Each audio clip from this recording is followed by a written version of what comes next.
In 1970, nearly 86 out of every 1,000 unmarried people chose to get married. Today, that number has fallen to 6.2 marriages per 1,000 people, a historic low.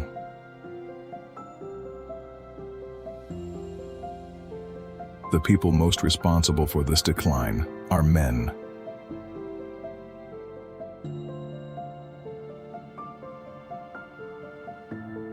And the research on why produces one of the most counterintuitive findings in modern relationship psychology. Married men are healthier than single men, wealthier, happier, they live longer, and yet, men are choosing this outcome in record numbers. The question isn't whether they're afraid. They're not. The question is what they've calculated, and whether that calculation is accurate. Before we examine the psychology, the data needs to be established clearly, because most conversations about men and marriage begin with opinions. This one begins with data.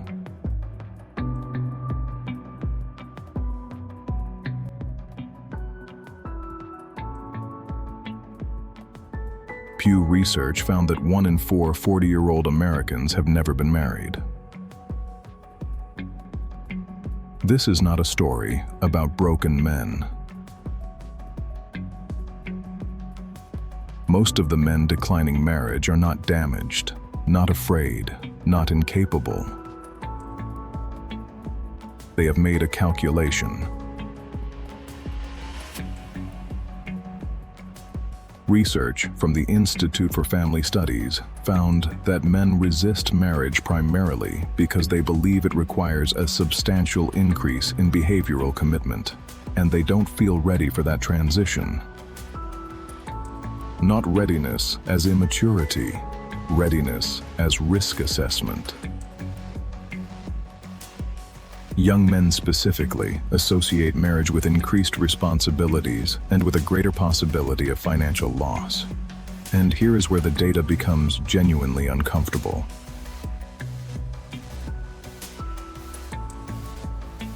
Women file for divorce 70% of the time in the United States. Men have seen this data, they have watched it happen to fathers, brothers, friends, and they have drawn conclusions. The question psychology asks is whether those conclusions are accurate, or whether they are something else entirely. The human brain does not assess risk accurately.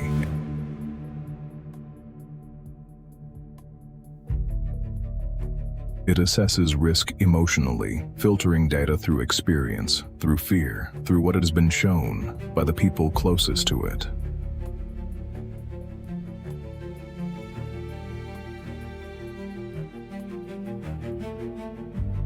Research on men's attitudes towards sacrifice in marriage found that commitment to the future is more important in explaining male attitudes than female attitudes. Men don't just fear their own marriage failing, they fear the specific version of failure they have already witnessed.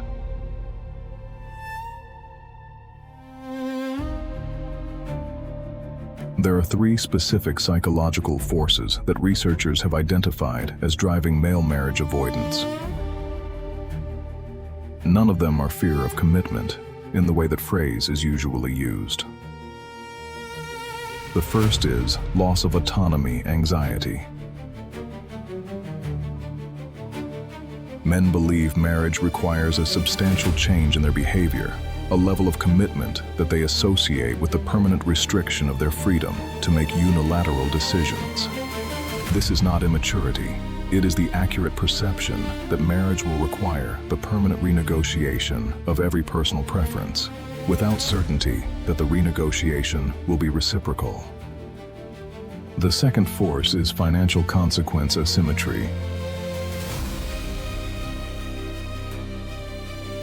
Today, single men face worse economic outcomes than they did in 1990, while female singledom is no more economically difficult than it was before. Men perceive, correctly or not, that the legal structure of marriage creates an asymmetric financial exposure that falls predominantly on them in the event of dissolution. The third force is social script collapse.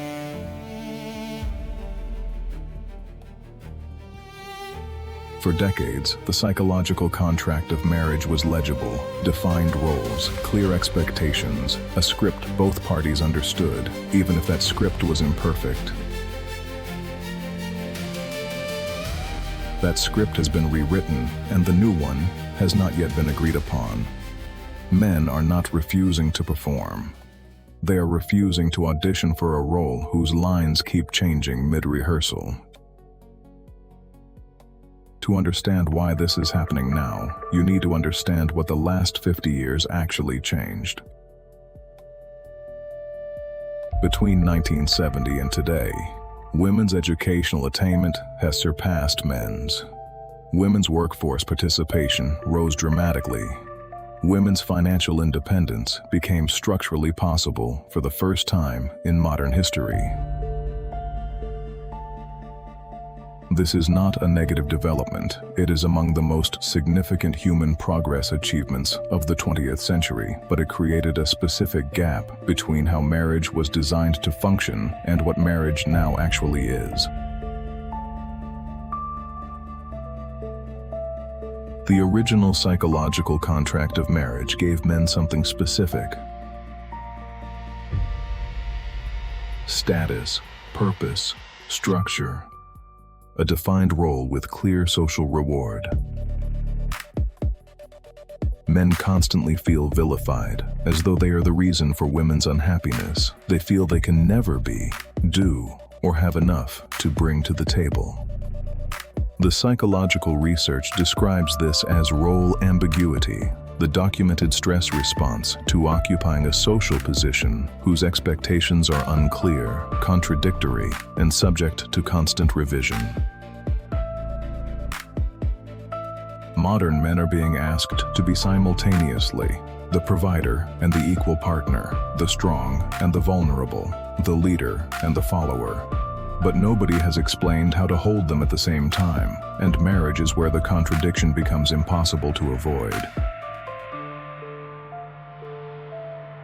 The trade-off of marriage that was once clear, stability, loyalty, defined roles, has changed significantly. Men are expected to provide and protect while also being emotionally open and constantly evolving. And many men are standing at the edge of that gap, not refusing to cross, but waiting to understand what they are crossing toward. Here is what the surface narrative misses completely. Divorced men have the highest rates of suicide of any marital status group. Let that data point occupy space for a moment, not to generate sympathy, to generate accuracy. Married couples are happier than unmarried ones. Single men are less healthy and less happy than married men, while single or married women are almost equally healthy and happy. What this data describes is a specific psychological vulnerability that men carry into singlehood that women statistically do not. Married men show lower loneliness, more close friendships, and less negative effect than married women, suggesting marriage functions as a primary social support structure for men in ways it does not for women. Men's social support structures outside of romantic relationships are statistically thinner than women's. Women tend to maintain deep friendship networks regardless of relationship status. Men tend to concentrate their emotional intimacy into one relationship, usually their romantic partner. Which means marriage, for many men, is not just a romantic choice. It is the primary vehicle for emotional connection, community, and psychological regulation. And divorce, for many men, is not just the end of a marriage. It is the simultaneous loss of home, children, financial stability, social network, and the primary source of emotional intimacy. All at once. So, when men calculate the risk of marriage, they are not calculating whether they want love, they are calculating the specific cost of losing everything they are statistically most likely to need.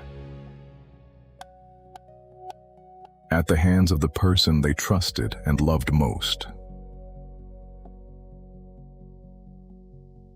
The real question this data asks is not whether men should get married, it is whether the institution of marriage, as it currently exists, has evolved quickly enough to meet the psychological reality of both people entering it.